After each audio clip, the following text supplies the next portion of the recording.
আজকে যে বিষয়টা নিয়ে কথা বলার বেশি দরকার, যেহেতু আগামীতে একটা সময় আসছে যখন এই বিষয়টাকে নিয়ে মানুষ বেশি পাপে লিপ্ত হবে, এই জন্য বলছি। এটা হচ্ছে হারাম ভালোবাসা। আল্লাহ পাক বৈধ করেননি।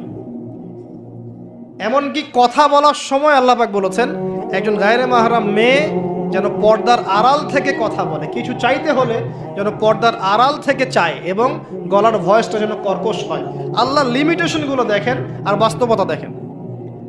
আল্লাহ পাকের লিমিটেশন হচ্ছে এরকম যে একজন মেয়ে যে আমার স্ত্রী নয় তার সাথে আপনি ফোনে কথা বলতে পারবেন না, প্রেমালাপ করতে পারবেন না, আপনি তার দিকে কামনার দৃষ্টিতে তাকাতে পারবেন না, আপনি তাকে স্পর্শ করতে পারবেন না, তার সাথে নির্জনে কোথাও সময় কাটাতে পারবেন না। আল্লাহর বাইন্ডিংসগুলো দেখেন। একজন নারীর সাথে ফোনে কথা বললেই কিন্তু সেক্সুয়াল সম্পর্ক হয় না, হয়। একজন গায়রে মাহরাম মেয়ের সাথে যদি আপনি বসে কফি খান তাহলে কিন্তু যৌন সম্পর্ক স্থাপিত হয়নি, এখন হয়। তারপরেও আল্লাহ রাব্বুল আলামিন বলছেন ওয়ালা তাকরাবু জিনা, এটার নাম আল্লাহ দিয়েছেন জিনা, আর বলছেন করো না এমনটা নয়, বরং ধার কাছেও যেও না। মানে একটা সীমারেখা দেয়া আছে, একটা মাঠ, এর চারপাশে একটা বাউন্ডারি দেয়া আছে। বাউন্ডারি পর্যন্ত আল্লাহ বলছেন মাঠে ঢুকো না, এমনটা বলছেন না। আল্লাহ বলছেন মাঠের বাউন্ডারির কাছেও যেও না। কথা বুঝতে পারছেন? ফল খেও না, না ওয়ালা তাকরাবা হাদিহি শাজারা, এই গাছটার কাছেও যেও না। মিলাতে পারছি? আমি বুঝতে পারছি? আদম এবং হাওয়া আলাইহিমুস সালাম এই গাছের ফল খেও না এমন কথা ছিল না, কথা ছিল এই গাছের কাছেও যেও না। একই কথা আল্লাহ বলছেন জেনা করো না নয়, ওয়ালা তাকরাবু জিনা, জেনার কাছেও যেও না। এখন এটা হচ্ছে আল্লাহর নিষেধাজ্ঞার একটা বাইন্ডিংস, লস, একটা একটা পিলার, একটা বাউন্ডারি। আর আপনি বাস্তবতা দেখবেন ভিন্ন, যে গায়রে মাহরাম ছেলে মেয়ে এরা অ্যাডাল্ট, এদের যৌন চাহিদা আছে, সেক্সুয়াল চাহিদা আছে, একে অপরের সাথে কোনো মাহরামের সম্পর্ক নাই। এরা পড়াশোনার নামেই হোক, চাকরি বাকরির নামেই হোক, ভ্যালেন্টাইন্সের নামেই হোক, যে কোনো নামেই হোক, এরা একে অপরের সাথে মিলেমিশে একাকার। এরা কথা বলছে, কথা বলার পরে আরো কাছে যাচ্ছে, ভালোবাসার প্রণয় বিনিময় করছে, এক পর্যায়ে কফি খাচ্ছে, ডেটিংয়ে যাচ্ছে, ঘুরছে ফিরছে, এই করতে করতে করতে এক পর্যায়ে তারা হারাম জেনায়ও লিপ্ত হয়ে গেল, বিছানায় চলে গেল। এই সম্পর্কের পর দেখা যায় সম্পর্ক ব্রেকআপ, শেষ। এবং এই ঘটনাগুলোর নাম দিচ্ছি আমরা কাছে আসার গল্প। কার কাছে? যার কাছে আল্লাহ যেতেও নিষেধ করেছেন, বলে তাকরাবু জিনা। আর আমরা বলছি না, কাছে আসারই গল্প। কাছে আসার গল্প হতে পারে মায়ের সাথে, মায়ের কাছে আসার গল্প হতে পারে, স্ত্রীর কাছে আসার গল্প হতে পারে, আমার সন্তানের কাছে আসার গল্প হতে পারে, দেশের কাছে আসার গল্প হতে পারে।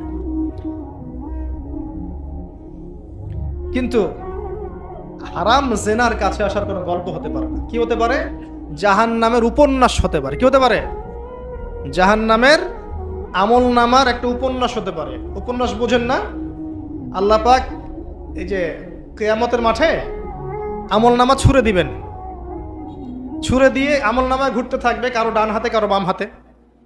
যার হাতে আমল নামা আসুক না কেন, যে হাতে আসুক না কেন, আল্লাহ পাক সবাইকে একটা কথা বলবেন, ইকরা কিতাবাক, তুমি তোমার কিতাব পড়ো, কাফা বিনাফসিকা আল-ইয়াওমা আলাইকা হাসিবা, আজকে তুমি তোমার হিসাব নেওয়ার জন্য যথেষ্ট।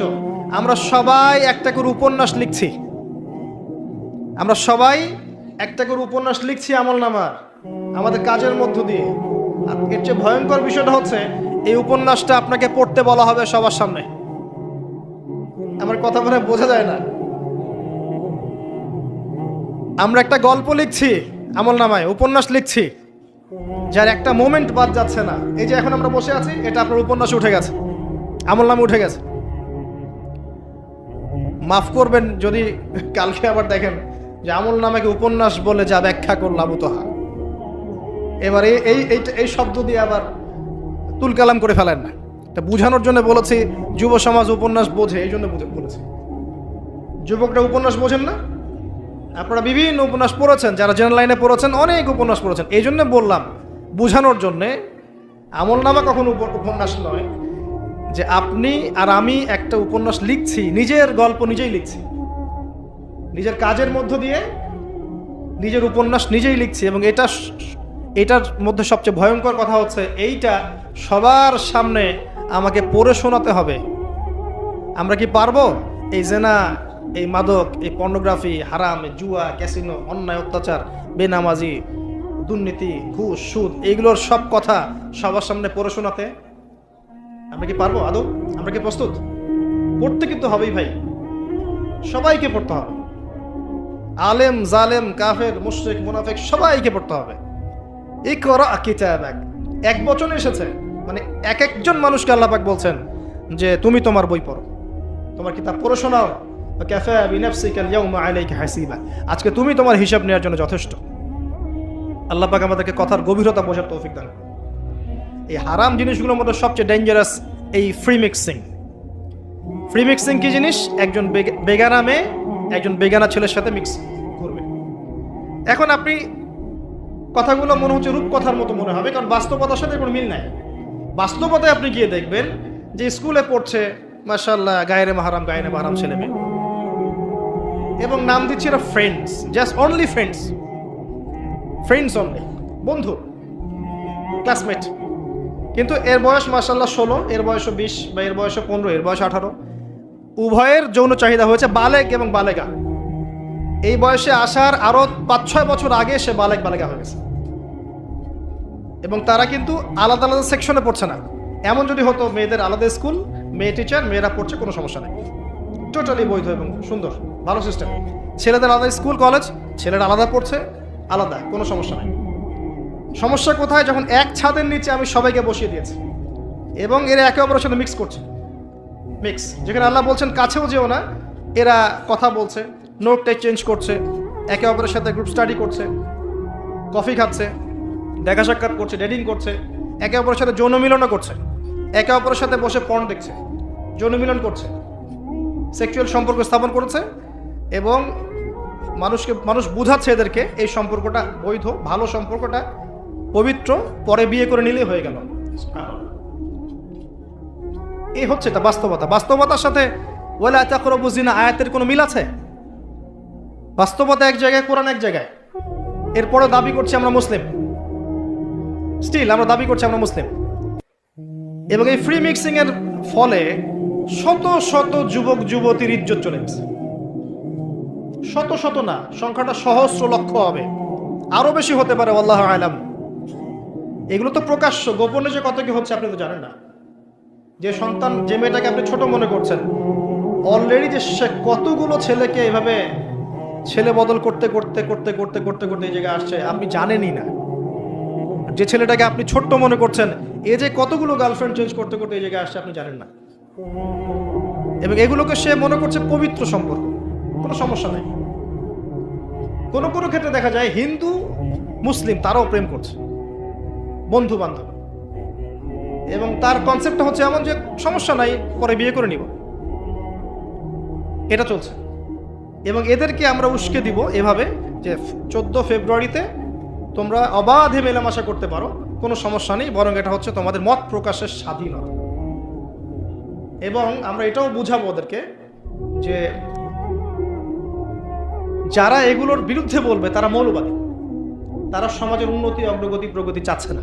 তারা চাচ্ছে না তোমরা এগিয়ে যাও, বরং তারা তোমাদেরকে পিছিয়ে দিতে চাচ্ছে। কোথায় এগিয়ে নিচ্ছি আমরা এদেরকে? আমি জানি কোথায় নিচ্ছেন, এক্স্যাক্টলি বলতে পারবো কোথায় নিচ্ছেন। ইলাল নার, জাহান্নামের দিকে, জাহান্নামের দিকে এগিয়ে নিচ্ছেন, আর কোনো দিকে নয়। আসেন, এই মিক্সিংটা এখানে শেষ হলো না। এরপরে যখন সে কলেজ লাইফে গেল, সেখানেও দেখবেন সেম দৃশ্য, একই অবস্থা। দেখা যায় কলেজে মাঝে মাঝে আন্দোলন হয় না? আন্দোলনে দেখবেন যে ছেলে মেয়ে একসাথে, ছেলের কাঁধে মেয়ের কোলের মধ্যে ছেলে মাথা দিয়ে স্লোগান দিচ্ছে, মনে হচ্ছে যেন স্ত্রী। হ্যাঁ, দেখবেন বিভিন্ন আন্দোলনের সময় দেখবেন কলেজ বিশ্ববিদ্যালয়গুলোতে, আমরা তো পড়েছি, আমরা তো বলতে পারবো, আন্দোলন হচ্ছে, বান্ধবী বসে আছে, বান্ধবীর কোলে মাথা দিয়ে বন্ধু, মনে হচ্ছে যেন স্ত্রী না পাবলিক প্রপার্টি, আল্লাহ ভালো জানে। পাবলিক প্রপার্টি, যে কেউ ভোগ করতে পারে।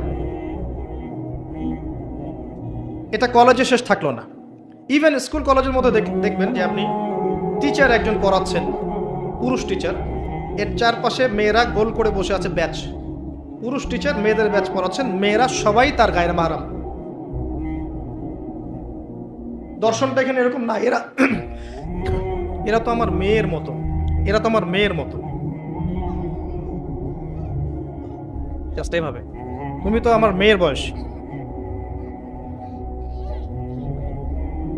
কথা বুঝতে পারছেন?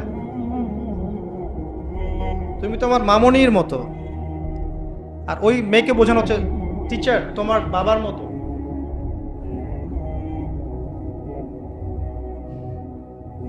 একটা পুরুষ টিচার, চারপাশে মহিলা, মেয়েরা বসে আছে, সবাই অ্যাডাল্ট, সবার সাথে তার বিয়ে জায়েজ, সবার সাথে তার বিয়ে শরীয়ত সম্মতভাবে জায়েজ। তারপরে একটা ফিলোসফি দর্শন ঢুকিয়ে দিয়ে তুমি তোমার মেয়ের মতো, অহরহ মেয়েদের ইজ্জত হারাচ্ছে, অহরহ। আপনারা সেকুলার পত্রিকাগুলো এবং মিডিয়াগুলো ঘাঁটতে থাকেন, দেখেন কি পরিমাণে ছাত্রীদেরকে টিজিংটা বেড়েছে, কি পরিমাণে বেড়েছে। এমন অনেক ছাত্রী আছে, আমি বিভিন্ন রাষ্ট্রের নিউজ দেখি যে টিচাররা, একটা স্কুলের টিচাররা মিলে প্রাইমারি স্কুল থেকে শুরু করে হাই স্কুল পর্যন্ত অসংখ্য ছাত্রীকে রেপ করেছে, ভিডিও ধারণ করেছে, এখানে মহিলা টিচাররা ইনভলভ ছিলেন, এমন নিউজ এসেছে। এবং অ্যাসিড দিয়ে মুখ ঝলসে দেওয়ার ভয় দেখিয়ে কাজ করা হয়েছে দীর্ঘদিন ধরে, ভয়ে মেয়েরা কিছু বলতে পারে নাই। আবার সেদিন একটা রেপিস্টের ক্রাইম দেখলাম, র্যাব ধরেছে, র্যাবের অফিসার যিনি ব্রিফ করছেন তিনিও অবাক, যে আমরা অবাক হয়ে গেছি এর ঘটনা দেখে। সে রেপিস্ট কিন্তু মুসলিম না, ভাগ্যিস সে অন্য ধর্মের না, যদি মুসলিম হতো তাহলে এটা নিয়ে আবার প্রচারণা শুরু হয়ে যেত। আমি তার ধর্মের নাম বলবো না, আমি জানি তার ধর্ম এটা শিক্ষা দেয় না, যেভাবে ইসলাম এটা শিক্ষা দেয় না, অন্য ধর্ম এটা শিক্ষা দেয় না। সে কি করেছে, রেপ করার পরে মেয়ে যেন গর্ভবতী না হয়, সে সেভাবে তার শারীরিক একটা মানে মেডিকেল ট্রিটমেন্ট করিয়েছে। আমি জানি না, আসলে আমি এইসব বিষয়ে খুব একটা ভালো জানি না। এমন এমন এমন কিছু পদ্ধতি এখন নাকি বের হয়েছে যে যৌন সম্পর্ক স্থাপন করলেও কনসেপ্ট করবে না, ছেলে তার মধ্যে সেটা করিয়েছে, যাতে সে গণহারে রেপ করতে পারে, একটার পর একটা, কেউ প্রেগনেন্ট না হয়। র্যাবের অফিসার ব্রিফ করছেন, দেখেন ভিডিও, ফ্রি মিক্সিং। যেখানে যাবেন, কলেজে আপনি যাবেন, আবার দেখবেন কখনো কখনো যে ছেলেদের ব্যাচ পড়াচ্ছে মহিলা টিচার, ছেলেদের ব্যাচ মহিলা টিচার। তুমি তোমার ছেলের মতো, আর তাকে শেখানো হচ্ছে যে সে তো তার মায়ের মতো। আবার আমাদের ঢাকা শহর অত্যাধুনিক যে প্রতিষ্ঠানগুলো আছে, সেখানে গিয়ে দেখবেন যে ফর্মাল ড্রেসে মিস ক্লাস নিচ্ছে, formal dress, shirt pant tie. বিভিন্ন জায়গায় গিয়ে দেখবেন মহিলারা এভাবে শার্ট প্যান্ট গেঞ্জি জিন্স পরে ঘুরে বেড়াচ্ছে, শপিং মলসে, এয়ারপোর্টে, ওইখানে এইখানে সব জায়গায় চারপাশে।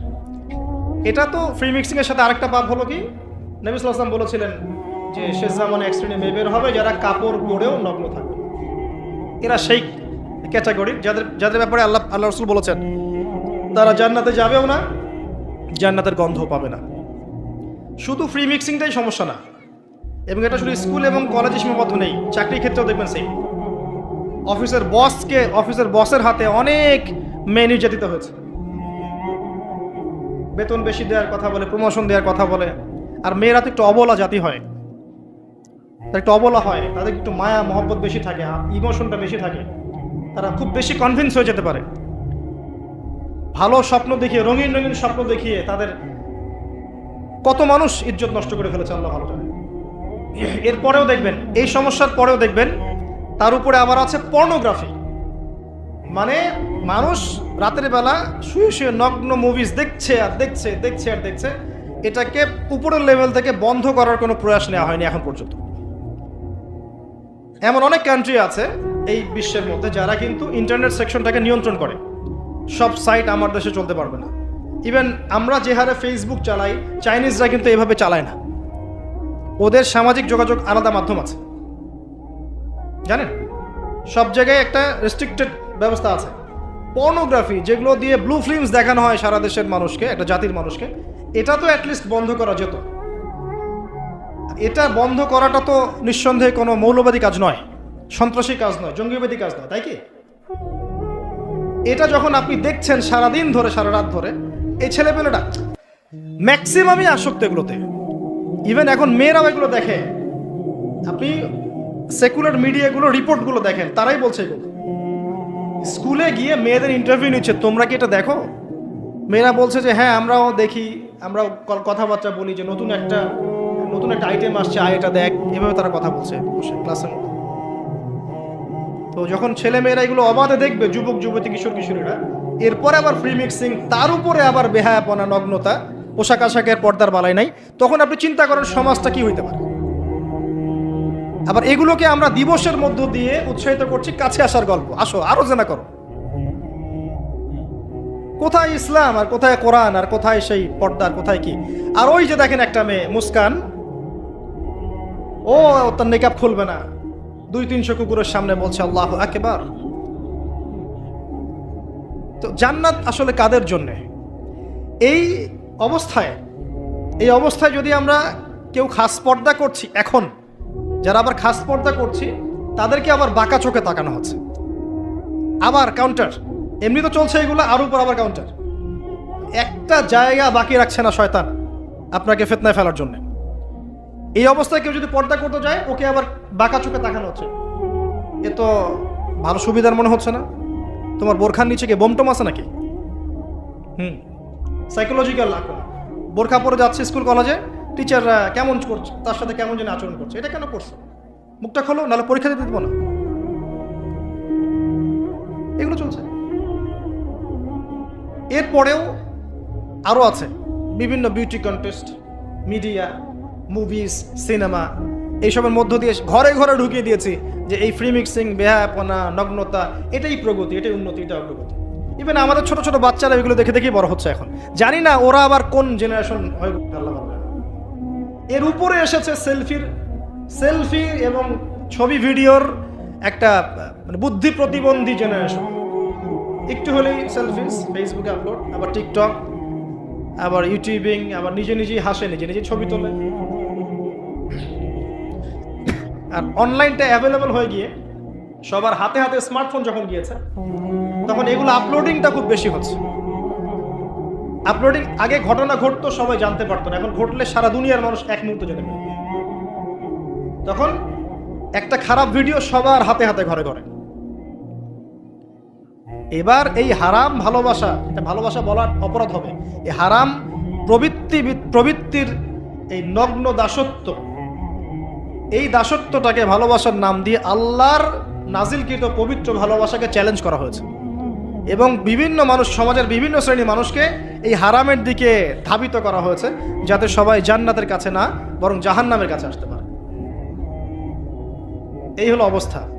এখন এই অবস্থায় আল্লাহ রাব্বুল আলামিন মুমিনদের জন্য সলিউশন দিয়েছেন সূরা নূরের মধ্যে। কুল লিল মুমিনিন ইয়াগুদ্দুনা মিন আবসারিহিম ওয়া ইয়াহফাযু ফুরুজাহুম। এটা পড়ে আছে আপনার কোরআনে। মুমিন পুরুষদেরকে আপনি বলুন, হে নবী, তারা যেন চক্ষু নিচু রাখে এবং তাদের লজ্জাস্থানের হেফাজত করে।